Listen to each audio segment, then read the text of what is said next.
Hello guys, good morning. Welcome to my new blog. आणि आम्ही आज चाललो आहे पुण्याला. सकाळी 5 वाजता निघालो आहे आम्ही पुण्याला जायला. दादरवरून ट्रेन आहे आमची 6:45ची. आणि आता आलो आहे नायगाव स्टेशन. नायगाववरून जाणार दादरला. आता मला लवकर निघावं लागेल, 1 तासाचं अंतर आहे. आणि नायगाव स्टेशनला येऊन आम्ही ट्रेनची वाट बघतो आहे. ट्रेन येईल विराज सारखा विचारत होता, ट्रेन कधी येईल पप्पा.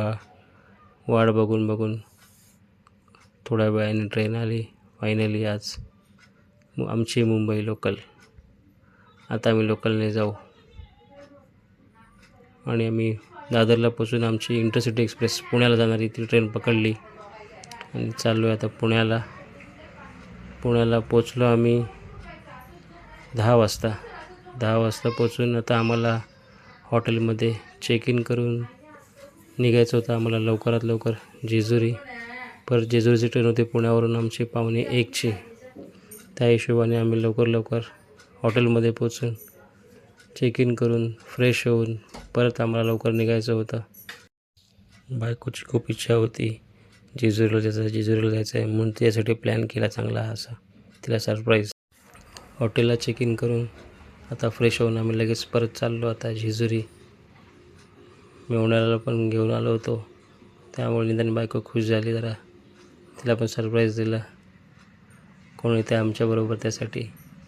आणि आम्ही आता पुण्यावरून ट्रेन पकडली आणि चाललो आता जेजुरीला. पुण्यावरून जेजुरी 1-1.5 तासाचं अंतर आहे. मस्त सुंदर अशा वातावरणात आम्ही चाललो होतो. थंडी पण मस्त लागत होती. आणि आम्ही पोचलो जेजुरीला. जेजुरीला पोचून आता आम्ही वरती चाललो आहे. वरती आम्हाला गड चढायचा होता. हळूहळू गड चढत आम्ही त्याच्या पायथ्याशी पोचलो आहे. मग काय मेवण्याने उचललं त्याच्या बायकोला वरती उचलून घेऊन. बापरे, कसं काय एवढं उचललं त्याला ते जाणं. मला पण बायको बोलत होती, तुम्ही पण उचला मला. तर मी बोललो नको बाबा, एवढं 100 किलोचं पोतं उचलणार कोण, मला किती भारी पडेल ते. त्यापेक्षा आपण हात पकडून चालू, तेव्हा पण देव पावेल. आणि असं करत आम्ही वर चढलो आणि आम्ही फायनली वरती पोचलो.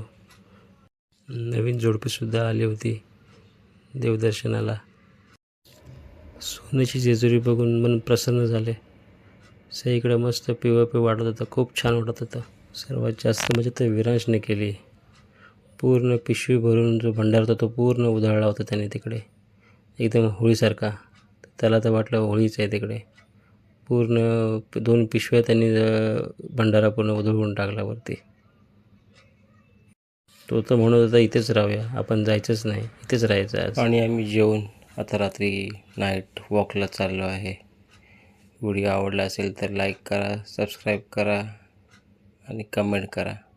थँक्यू.